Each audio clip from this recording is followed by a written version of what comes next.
Muy buenos días, mi nombre es Julio Balbuena y estoy en equipo en esta presentación con mi compañera Daima González. Hoy vamos a hablar en este espacio de psicología familiar. Vamos a hablar un poco sobre los conceptos, las teorías que aportan al estudio de la familia como compendio y cuáles son los conceptos que debemos tomar en cuenta a la hora de las intervenciones. Y bueno, como ya les comentaba, a continuación, pues vamos a ver algunas de las corrientes psicológicas aplicadas al tema familiar, a la familia específicamente, pues tenemos apoyo en cuanto a las corrientes conductuales y varios autores. Tenemos a Salvador Muniching, tenemos la teoría ecológica de Bronfenbrenner. Entonces, vamos a proceder a conceptualizar y a presentar cada una de ellas. Tenemos, por ejemplo, los representantes de la corriente conductual. Tenemos en ello qué es la base del conductismo. El conductismo pues estudia la conducta observable, solamente aquello que nosotros podemos ver, y su modificación a través de la experiencia y el ambiente.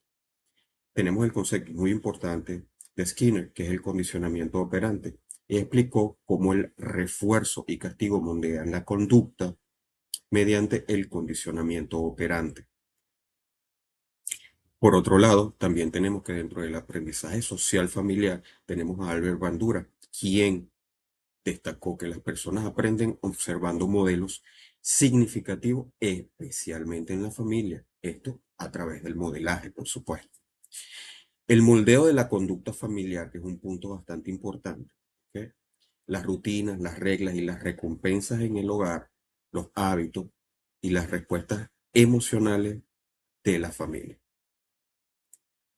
¿Cuáles son los aportes más importantes de esta teoría conductual a la psicología familiar? Pues acá los tenemos. Primero, el análisis y modificación de la conducta. El enfoque conductual pues analiza y modifica de manera acorde los patrones de conducta en el hogar de forma sistemática y muy efectiva, vamos a decir. Los otros son que hay técnicas y existen técnicas conductuales que son eficaces, que utilizan como por ejemplo el reforzamiento positivo en la economía de fichas para promover los hábitos saludables. ¿Está bien? También tenemos el aprendizaje vicario y el modelado. Por ejemplo, los padres modelan conductas coherentes para fomentar unos comportamientos deseados en sus hijos mediante el aprendizaje vicario. ¿Y qué es el aprendizaje vicario? El aprendizaje vicario es el aprendizaje a través de la observación y la imitación. No es un aprendizaje que es completamente vivido. Esto lo explicaba bastante a profundidad Bandura. Es un aprendizaje a través de lo que es la imitación y de alguna manera pues del modelaje. Y también tenemos el análisis funcional del comportamiento, que es básicamente comprender la relación entre estímulo, conducta, consecuencia. Esto es clave para lo que es la intervención en las conductas problemáticas familiares. Y bien, vamos ahora con la teoría estructural de Salvador Minuchin. Minuchin es uno de los teóricos más influyentes en lo que se refiere a la psicología familiar. Veamos, ¿qué nos explica Salvador Minuchin, uno de los teóricos más importantes, en cuanto a la familia? Bien, veamos. La familia como un sistema organizado. La familia es un sistema dinámico que se está moviendo todo el tiempo con sus sistemas que interactúan entre sí con unas reglas que regulan su funcionamiento. ¿Está bien? También tenemos un concepto importante que es la adaptación al ciclo vital. La familia se reorganiza ante eventos como nacimiento, adolescencia, emancipación, para mantener su equilibrio. Existen varias etapas dentro del proceso familiar. Esto es lo que explica Salvador Minuchin. También debemos resaltar lo que se llaman los problemas en la estructura relacional. Los síntomas familiares surgen de las relaciones disfuncionales, no solo de los problemas individuales. ¿Está bien? Recordemos que esto es un todo. La intervención terapéutica estructural busca reestructurar las interacciones, fortalecer los límites y clarificar roles y mejorar el esquema de la familia. Cuando hablamos de la estructura familiar y sus subsistemas, tenemos que la estructura familiar organiza la interacción y distribuye lo que es la autoridad, el poder y las funciones entre los distintos miembros de la familia. Tenemos varios subsistemas familiares principales: el subsistema conyugal, el parental, el fraterno y el individual, que cumplen unas funciones específicas dentro de lo que es la dinámica familiar. De extrema importancia el reconocimiento de los límites claros. Los límites claros equilibran la cohesión y la separación, evitando aglutinamiento o desconexión emocional dentro de lo que es el círculo familiar. El impacto que puedan tener aquellos límites que sean difusos o extremadamente rígidos generan sobreinvolucramiento o límites rígidos que provocan desconexiones emocionales dentro del círculo familiar. En cuanto a los límites, la jerarquía y el ciclo vital, pues podemos decir primero, ¿cuál es la importancia de los límites? Los límites claros regulan la participación y la cercanía emocional, facilitando la comunicación saludable de buena manera y la diferenciación entre los miembros del círculo familiar. En cuanto a la función de las jerarquías organizan el poder dentro de la familia con liderazgo parental que previene roles invertidos y conflictos internos. Salvador Minuchin, pues, también habla sobre lo que es el ciclo vital familiar y él expresa que cada etapa del ciclo familiar requiere reajustes completos para mantener la cohesión, la autonomía y el equilibrio en las relaciones, como por ejemplo en un nuevo nacimiento en la familia, la etapa de la adolescencia. Allí deben hacerse varios reajustes para mantener la cohesión y el liderazgo. ¿Ok? Munikin también introduce el tema de la geografía familiar, ¿ok? Donde él habla de lo que es la proximidad emocional y funcional, a cómo esta afecta la dinámica familiar, cómo la dependencia emocional que altera los roles y las relaciones puede estar presente. ¿Ok? Es muy importante este término de geografía familiar porque cada quien debe ubicarse en su espacio. El padre debe ser padre, el hijo debe ser hijo. ¿Ok? Los nietos deben ser nietos, cada uno dentro de su ubicación y su geografía familiar, como dice Salvador Munikin. Muy bien, ahora hablemos sobre la teoría ecológica de Uri Brenner, donde vamos a ver lo que es el modelo ecológico, el microsistema, mesosistema, exosistema, el macrosistema, el globosistema y una perspectiva integral de cuál es el enfoque de esta teoría. ¿Qué nos aporta la teoría ecológica? Pues bien, su principal enunciado es que el desarrollo humano resulta de la interacción dinámica entre el individuo y múltiples niveles de asociación y niveles ambientales que están completamente interrelacionados. ¿Ok? El primero de ellos, que lo vamos a ver, es el microsistema, que incluye entornos cercanos con interacciones directas como la familia, la escuela, los amigos. Eh, la influencia del desarrollo infantil, ¿cómo es esto? Las relaciones familiares, estilos parentales, la comunicación emocional, influyen directamente en la conducta y el bienestar infantil. Y algunas características personales y respuestas. ¿Ok? La edad, el temperamento, las habilidades sociales modulan cómo se interpretan y responden de acuerdo a este precepto. En cuanto al mesosistema y las interrelaciones, el mesosistema representa las conexiones entre los microsistemas como la familia y la escuela que afectan el desarrollo personal del individuo. Tenemos la influencia del exosistema, donde incluye ambientes externos como el trabajo de los padres, que afectan indirectamente la vida familiar y la de sus integrantes. También tenemos el rol del macrosistema. El macrosistema abarca valores culturales, pues leyes y normas que moldean roles y expectativas sociales y familiares. Hablemos ahora del globosistema y la perspectiva integral. Tenemos, primero, la integración de niveles sistémicos. El globosistema integra de alguna manera múltiples niveles, destacando sobre todo la interdependencia entre entornos locales y aquellos entornos globales. También tenemos el impacto de transformaciones sociales. Todo aquello que sea cambios sociales, tecnológicos, económicos, afectan de alguna manera el funcionamiento y el desarrollo familiar de una manera profunda. ¿Okay?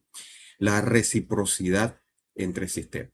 Las decisiones familiares influyen en el contexto social, creando un modelo de cambio recíproco y, por supuesto, dinámico. Y en cuanto a la perspectiva integral y contextual, pues podemos tener una visión que comprende la complejidad del desarrollo familiar en entornos sociales que, por ejemplo, en el caso de Venezuela, son completamente cambiantes y dinámicos. Y bien, ahora hablemos un poco de lo que son las funciones de la familia, ¿no? Todo aquello que tenga que ser lo que asistencia básica, el bienestar, la función social, la función normativa, que son aspectos bastante importantes y son claves dentro de la familia. Hablemos principalmente de lo que es la asistencia básica y el bienestar. Una de los preceptos más importantes, ¿ok? Dentro del círculo familiar y dentro de sus funciones es la satisfacción de necesidades básicas. La familia proporciona lo que es la alimentación, el vestido, la higiene, la salud, la protección para el desarrollo físico y psicológico del individuo. En cuanto al ambiente emocional seguro, pues un espacio familiar estable ofrece afecto, cariño, contención emocional, apoyo para fortalecer la resiliencia. Y en cuanto a la gestión de los recursos del hogar, que es parte del bienestar, la administración económica y gestión de recursos familiares contribuye a las condiciones dignas de vida dentro de la familia y para todos sus miembros. Hablemos ahora de la función social y normativa que tiene la familia. La socialización primaria familiar. La familia transmite normas. Básicamente es el primer círculo de normas que nosotros vamos a conocer en nuestra vida. Establece valores. Los valores familiares son extremadamente importantes para el proceso de socialización y conductas que orientan la integración social desde la infancia. La familia es el primer núcleo social. La mediación entre el individuo y la sociedad, pues la familia interpreta normas sociales y guía comportamientos para facilitar la adaptación social de los individuos que la conforman. ¿Cómo los estilos parentales influencian nuestro desarrollo y nuestra conducta? Por ejemplo, tenemos que dentro de los estilos parentales, pues podemos tener un estilo completamente democrático, lo cual puede promover la autonomía dentro de sus miembros. ¿Ok? Mientras que aquellos que son autoritarios, bastante rígidos, pueden causar desobediencia rígida o la rebeldía dentro de algunos de sus miembros. También tenemos la construcción de la identidad cultural. La familia transmite tradiciones y creencias, fomentando el sentido de pertenencia y la participación social. Cuando hablamos de la función educativa y el desarrollo integral, uno de los puntos más importantes es la transmisión de valores y habilidades. La familia transmite conocimientos, ¿ok? Habilidades sociales y valores como la responsabilidad y el respeto a diario para con todos. También tenemos el apoyo a la educación formal. La comunicación entre la familia y la escuela mejora el rendimiento académico y el desarrollo socioemocional. Esto ha sido probado ampliamente. Mientras existe una mejor coordinación entre padres, escuela, familia, el rendimiento del adolescente va a ser muchísimo mejor. El desarrollo afectivo y social, oye, de muchísima importancia. La familia brinda un apoyo emocional, guía en conflictos y fomenta la autonomía y el desarrollo moral de todos sus individuos. Y en cuanto al fortalecimiento integral, pues una función educativa coherente fortalece lo que es la identidad de los individuos, la autoestima y la preparación para los retos sociales a los cuales esos miembros de esa familia pues se van a enfrentar tarde o temprano. Buenos días, me llamo Daima González y continuando con la exposición me corresponde a mí hablar acerca de los modelos y los tipos de familia. Más adelante veremos que hablaremos acerca de la familia nuclear y extendida, las familias ensambladas, las familias homoparentales, la familia monoparental, entre otros modelos.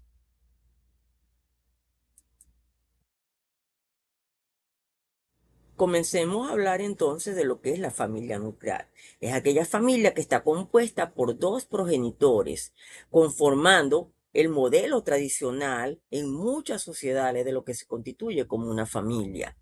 Este tipo de familia ofrece una estructura relativamente estable en la que los roles parentales y las funciones de cuidado suelen estar claramente definidos.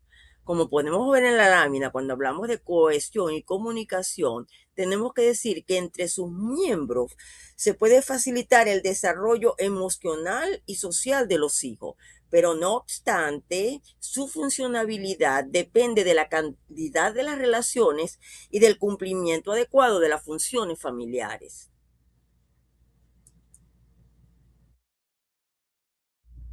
También encontramos lo que es la familia extendida, que es aquella que va a incluir otros parientes como lo son los abuelos, los tíos, los primos, que conviven o mantienen una relación cercana y frecuente. Este modelo de familia es este que proporciona una red de apoyo amplio donde múltiples adultos pueden contribuir al cuidado, educación y socialización de los niños, niñas y adolescentes. Cuando hablamos de importancia cultural, podemos decir que en contextos culturales donde la interdependencia y la colectividad son valores centrales, la familia extendida es especialmente relevante. Ambos modelos, tanto el anterior como el que estamos exponiendo en este momento, presentan fortalezas y desafíos, pero su funcionalidad depende de la dinámica interna y del cumplimiento de las funciones familiares más que de su estructura formal.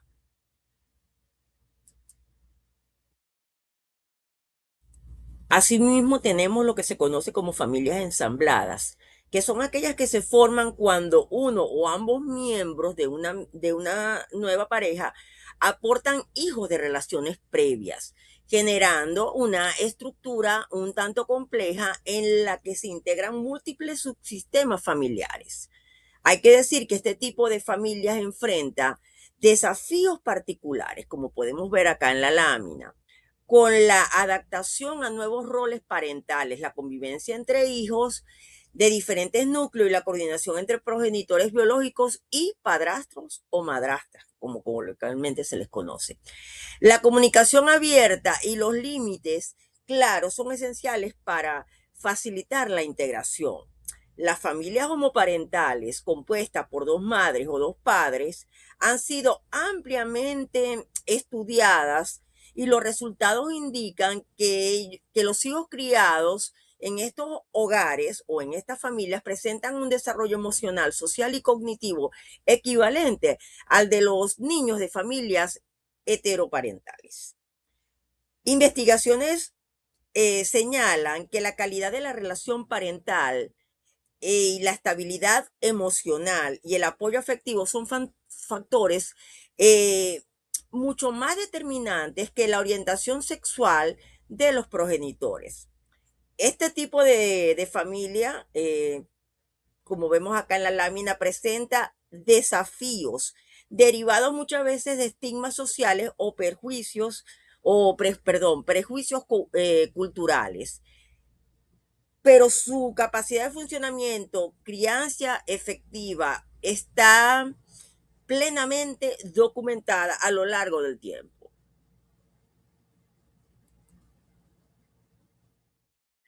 También encontramos lo que se denominan familias homoparentales, que son estas familias que son compuestas por dos progenitoras o dos progenitores, es decir, por dos madres o dos padres. Han sido lo suficientemente estudiadas y los resultados indican que los hijos criados en estos hogares presentan un desarrollo emocional, social y cognitivo equivalente al de las familias heteroparentales, como lo dije en el caso del modelo anterior, ya que las investigaciones que se han realizado con respecto a este tipo de familias indican que la calidad de la relación parental, la estabilidad emocional y el apoyo efectivo son factores mucho más determinantes que la orientación sexual de cada uno de los progenitores. Pero por supuesto, este tipo de familias también presenta desafíos, como podemos observar acá en la lámina, ya que hay estigmas sociales, prejuicios culturales, pero su capacidad de funcionamiento y crianza efectiva, como lo he dicho reiteradamente, está plenamente documentado. Hablemos ahora de la familia monoparental y otros modelos también. Empecemos con la familia monoparental, que es aquella que está conformada por un solo progenitor, quien es el que va a asumir todas las responsabilidades económicas, emocionales y educativas en el hogar. Este modelo puede surgir por diversas causas, ya sea por separación de la pareja, por una viudez, haya fallecido alguno de los progenitores o simplemente una decisión personal. Las familias monoparentales suelen enfrentar desafíos, como podemos observar acá en la lámina, adicionales, especialmente en el área de cómo gestionar el tiempo, el estrés y el equilibrio entre el trabajo y la crianza de los hijos. Pero por supuesto, se han hecho múltiples estudios los cuales señalan que la funcionalidad familiar depende de la estabilidad emocional, el apoyo social y la comunicación que del número de adultos, más que del número de adultos presentes en el hogar. Ahora bien, otros modelos pueden ser esas familias binucleares, reconstituidas, complejas o reorganizadas que reflejan la diversidad contemporánea y respondan a cambios socioculturales significativos. Lo que es importante decir que en todos los casos lo fundamental es que la estructura familiar garantice ese bienestar, la protección, el desarrollo integral de todos los miembros. La diversidad familiar evidencia que no existe un único modelo ideal, sino múltiples formas válidas de organización afectiva y social. Ahora en este punto vamos a hablar de las relaciones familiares con la sociedad y las relaciones familiares con la escuela. Al hablar de la relación familia-sociedad, tenemos que decir que esta es bidireccional y es dinámica. Por un lado, la familia funciona como el núcleo fundamental donde se transmiten valores culturales, normas sociales y prácticas comunitarias que la sociedad considera esenciales. Y por otro lado, la sociedad incluye en la estructura y funcionamiento de las familias mediante políticas públicas, condiciones económicas, creencias colectivas, sistemas educativos e instituciones religiosas y medios de comunicación. El funcionamiento saludable de una familia depende siempre en parte de su capacidad para adaptarse a los cambios sociales, como transformaciones en los roles de género, nuevas formas de organización familiar o avances tecnológicos. Asimismo, fenómenos como la migración, desigualdad económica, eh, crisis sanitarias impactan en la estabilidad emocional y económica del hogar. La familia también influye activamente en la sociedad a través de la participación ciudadana, la reproducción cultural y la educación de las nuevas generaciones y la transmisión intergeneracional de los valores. La interacción constante entre ambos niveles es fundamental para la cohesión social. También es importante decir que el funcionamiento saludable de una familia depende en parte de su capacidad para adaptarse a los cambios sociales, como transformaciones de roles de género, nuevas formas de organización familiar o avances tecnológicos. Como dije en la parte anterior, los fenómenos como la migración, la desigualdad económica o crisis sanitarias también pueden afectar la estabilidad emocional de los hogares. Básicamente, acá cuando hablamos de impacto y participación familiar, lo que tenemos que decir es que la interacción constante entre ambos niveles, familia y sociedad, es fundamental para esta cohesión social. La familia influye activamente en la ciudad, en la sociedad a través de la participación, como ya también lo he reiterado, la reproducción cultural y la educación de las nuevas generaciones.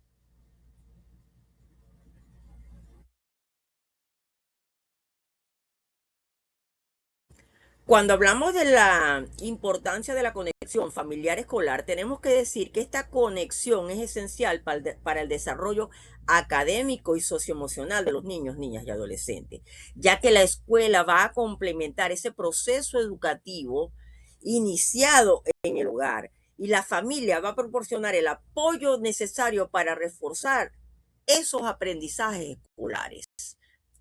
Por otro lado, cuando decimos comunicación fluida y apoyo mutuo, hacemos referencia a que entre padres y docentes se tiene que contribuir a detectar todas esas necesidades educativas, orientar los hábitos de estudio y resolver dificultades para prevenir el fracaso escolar.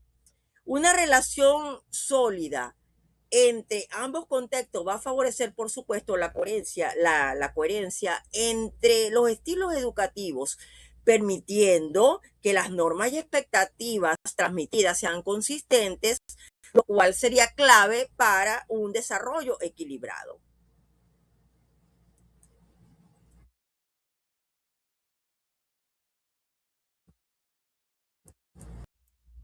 Cuando hablamos de relación familia-escuela, tenemos que hablar aquí que las familias también van a poder participar activamente en todas las actividades culturales, escolares, talleres, reuniones, proyectos que fortalezcan el sentido de pertenencia y colaboración.